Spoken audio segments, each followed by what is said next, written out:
Almost every driver has a can of WD-40 sitting in the garage, but around 90% of them never use it to anywhere near its full potential. And here's the shocker. Mechanics and detailers quietly gatekeep the tricks that could save you thousands in repairs. Some of these put money straight back in your pocket. Others quietly add years to the life of your car. Today, we're revealing 15 WD-40 tricks that mechanics would honestly prefer you never figured out.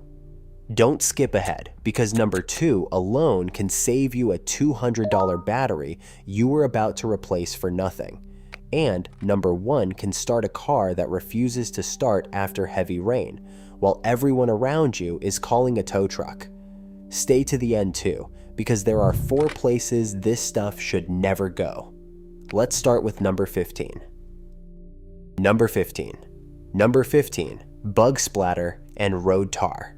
Your front bumper is covered in dried bug guts and baked on road tar, and it is still there after you wash the car, dry it, and stand back disappointed. Here's what they don't tell you. That residue is oil-based.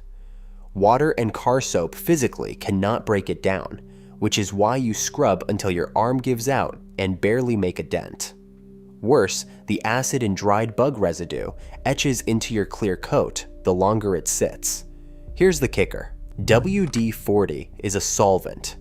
Spray it onto a cloth, lay it on the spot for 30 seconds, and wipe. The tar releases on contact. No scrubbing, no swirl marks.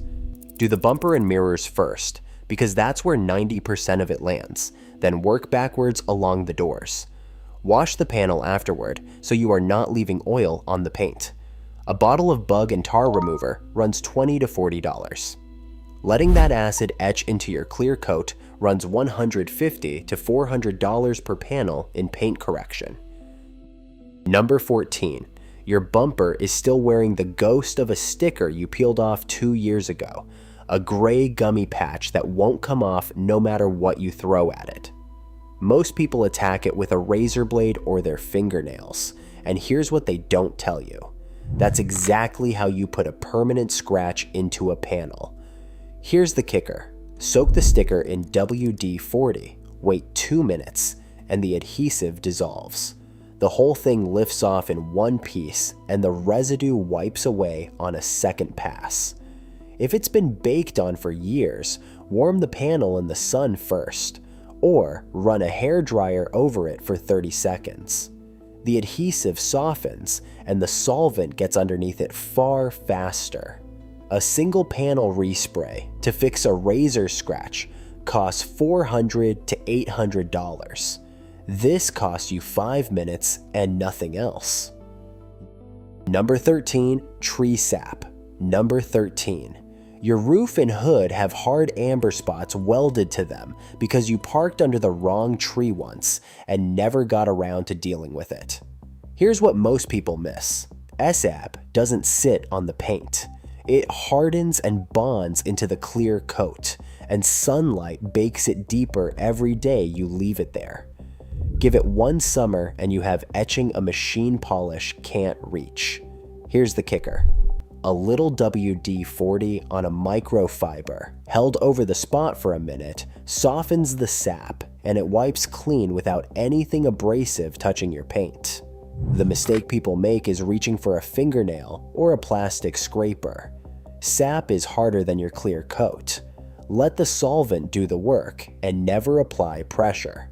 A body shop calls this paint correction and charges $200 to $600 depending on the panel. You just did it for pennies. Number 12. Number 12. Brake dust on your rims. Your alloy wheels are wearing a black film that no amount of washing seems to shift, and you've quietly accepted it as normal. Here's what they don't tell you. That's not road dirt. It's brake dust, metal shavings, and carbon fired onto your rims under heat every time you touch the brakes. Leave it there, and it doesn't just sit on the surface, it etches into the finish permanently. And no cleaner on earth brings that back. Here's the kicker. Spray WD-40 onto a cloth, wipe the rim, give it 60 seconds, then wipe clean. It dissolves what a $20 bottle of wheel cleaner struggles with. Do it when the wheels are cool. Spray anything onto a hot rim straight after a drive, and it flashes off before it can work. And keep it clear of the brake components behind the wheel. Refinishing one etched alloy wheel costs $100 to $250. Multiply that by 4. Number 11. The tire sidewall shine. Number 11. Your sidewalls have gone gray and chalky, and it is the reason your freshly washed car still looks neglected in the driveway. Here's the kicker.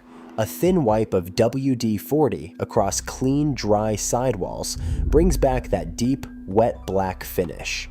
It is exactly what detailers do right before they photograph a car for sale. But I am going to be straight with you, because most channels won't. This is cosmetic, and it is temporary. It is not UV protection, and it will fade after a rain or two. For real long-term care, use a proper tire dressing. And one absolute rule: sidewalls only, never the tread. WD-40 on the surface that grips the road is a slip and slide, and no shine on earth is worth that. A bottle of tire shine is $10 to $18. A detailer charges $40 to $60 just to dress your tires. This is pennies. Number 10, and this is the one people argue about in the comments. Your bumpers and mirror caps have faded to a chalky gray, and it's making a 10-year-old car look 20. Here's what they don't tell you. That gray isn't dirt, and it isn't a stain. It's the surface of the plastic itself, oxidized and dried out by years of UV. Here's the kicker. WD-40 wiped into that trim sinks into the dried surface and darkens it back to near factory black in about 30 seconds. The before and after is genuinely shocking. Now the honest part. It's cosmetic and it washes off in the rain. Perfect before a sale, a photo, or a date. For a permanent result, you want a dedicated trim restorer.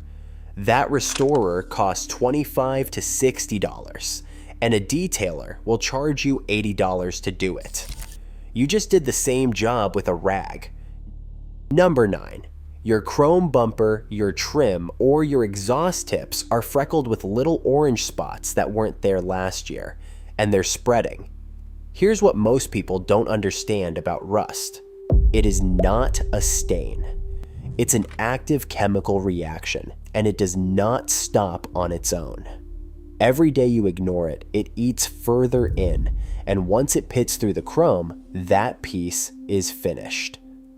Here's the kicker. WD-40 and a piece of crumpled aluminum foil. Spray the rust, rub gently with the foil, and the rust lifts off without scratching because the foil is softer than the chrome underneath. Wipe it down and leave a light coat behind, which displaces the moisture that started it. One condition: this works on surface rust only. If you can feel a pit with your fingernail, the chrome has already been breached and nothing brings that back. Catch it early, and you keep the part. A replacement chrome bumper or trim piece runs $150 to $500. This is a can and a piece of foil from your kitchen drawer. Number 8. Your headlights have gone cloudy and yellow, and beyond looking terrible, they're cutting your night visibility badly enough to be a genuine safety problem. Here's the kicker, and you've probably seen this one. A wipe of WD-40 across an oxidized lens makes the fog seem to vanish instantly. On camera, it looks like magic. So here's the truth nobody adds. It fills the micro-pitting temporarily. It doesn't remove the oxidation, it wipes off within a week, and it attracts dust in the meantime. Use it when you need clear headlights tonight. If you want it actually fixed, a restoration kit with sandpaper and sealant is the answer.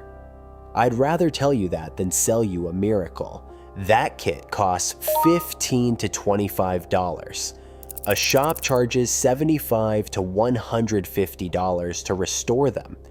And a new pair of housings runs $300 to $800. If any of these have already saved you a trip to the shop, hit that like button. It genuinely helps this channel more than you'd think. And stay with me, because number 3 is the one that can strand you on the side of a highway if you get it wrong. And number 1 is the reason this can exist at all. Number 7. Streaking windshield wipers. Your wipers streak, chatter, and smear across the glass, and you've already replaced them once this year, wondering why it didn't help.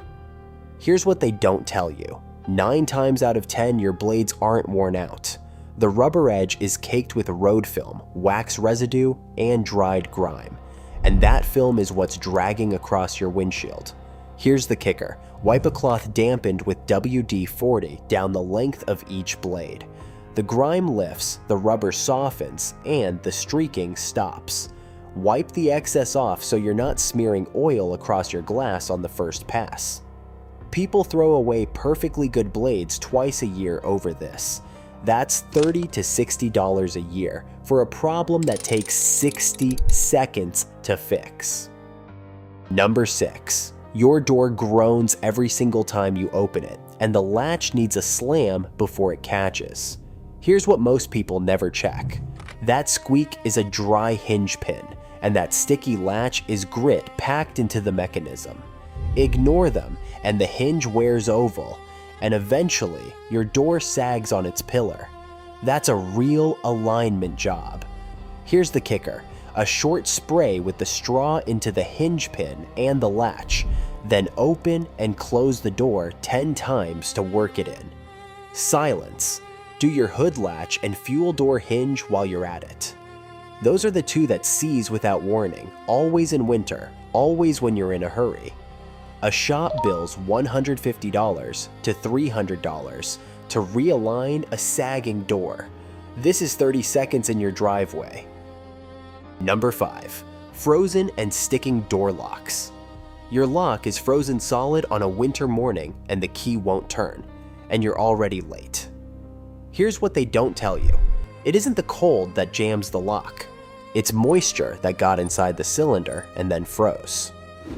Force the key and you'll snap it off in the barrel. Here's the kicker. This is literally what the product was built for. The W and the D stand for water displacement. A small spray into the lock cylinder before winter pushes the moisture out and stops ice forming in the first place. And if it's already frozen, don't pour hot water over it. People do this every year. The water refreezes deeper inside and you've turned a 5-minute problem into a call-out. A locksmith drilling and replacing a seized cylinder costs $150 to $300. Doing this in autumn costs nothing. Number 4. The seized valve stem cap. Number 4. Your valve cap is corroded onto the stem and you've been putting off checking your tire pressure because of it. So you force it. Here's what happens next. You strip the threads or snap the valve, and now you have a slow leak quietly destroying the tire from the inside through uneven wear. Here's the kicker. 1 drop of WD-40 on the threads, 60 seconds to creep in, and it spins off undamaged. Wipe the stem while you're down there, and understand why this matters. Underinflate a tire by 6 or 7 pounds per square inch, and you don't just lose fuel economy. You build heat in the sidewall on every mile of motorway, and heat is what turns a tire into a blowout. 1 tire destroyed by a slow leak costs $150 to $300. A set of 4 costs $600 to $1,200. Number 3. Rusted lug nuts and seized bolts. Number 3, and this is the one I promised could strand you. Your lug nuts have been rusted onto the studs for 6 years and you have never once checked them. So you get a flat on the hard shoulder, you pull out the wrench, and they will not move. Every ounce of force you have does nothing. Here's what they don't tell you. Corroded, over-torqued lug nuts are the single most common reason a driver with a perfectly good spare still waits 90 minutes for a tow. Here's the kicker. Spray them and let it sit 5 minutes. It creeps into the threads by capillary action and breaks the corrosion bond. then they turn. Do this once a year in your driveway, and you will never have that night. And one thing they never say, retorque them properly afterward. Never let lubricant fool you into thinking they're tight when they aren't. A toe costs $100 to $200. Strip studs cost $150 to $400 to replace. Number 2, your battery terminals are growing a white and blue crust, and your car has started cranking slowly on cold mornings. Here's what nobody checks. That corrosion is an insulator. It quietly chokes the current between your battery and your car, and it produces exactly the symptoms of a dying battery. Slow crank, dim lights, weak start. So people replace a perfectly healthy battery, and the problem comes straight back. Here's the kicker. Disconnect the terminals, negative first, clean the corrosion off, dry them, and apply a light coat of WD-40 to the posts before you reconnect. It displaces moisture and seals the metal so the corrosion can't reform. Get the order right. Negative off first, positive off second, and reverse that going back on. Get it backwards with a wrench in your hand, and you'll find out very quickly why it matters. A battery you didn't need costs $150 to $250. A tow you didn't need cost another $100 to $200. Number 1, the car that won't start after rain. And number 1, the one I told you to stay for. Your car cranks and cranks the morning after a storm and refuses to catch, and everyone around you is already blaming the battery or the starter or something expensive. Here's what they don't tell you. In a great many cases, nothing is broken. Water has found its way onto the ignition components, and moisture on those connections is enough to stop the spark ever reaching the cylinder. Here's the kicker, and this is the whole reason this product exists. Water displacement 40th formula. That is the name.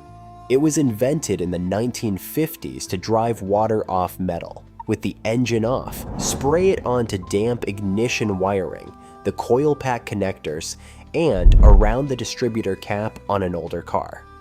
Let it displace the moisture, then turn the key. To be clear about what this is and isn't. It won't fix a dead battery, a failed starter, or a bad coil. What it does is remove water from the equation so that if water was the problem, the car starts. And after rain, water is very often the problem. A tow costs from $100 to $200, and the diagnostic fee to be told your car got wet costs another $100 to $150. You just solved it with the can that was already in your garage. The warning. 4 places it should never go. Now the warning I promised you, because there are videos out there that will get your car wrecked. Never put WD-40 in your fuel tank. It is not a fuel additive, and it is not an injector cleaner, whatever the internet tells you. It does not belong in your fuel system. Never spray it on your brakes, your rotors, or your tire tread. That isn't a hack, that's an accident. Never use it on a serpentine belt to quiet a squeal. It destroys the grip that belt needs to turn your alternator, your water pump, and your power steering. A squealing belt is telling you something. Listen to it. And never soak rubber seals, seatbelt webbing, or drive belts with it. Over time, it softens and degrades them, and a seatbelt is not somewhere you experiment. It is a brilliant can. It is just not a miracle can, and anybody telling you it is has never had to pay for the repair. 15 tricks, 1 can, and 4 things you now know never to do with it. So tell me in the comments which one shocked you the most. And be honest, had you ever sprayed it somewhere on that warning list? You won't be the only one. And if you want the tricks that save you thousands on the inside of your car, the ones the dealers really don't want you finding, that video is on your screen right now. Your bank account will thank you. Like it, subscribe, and I'll see you in that one.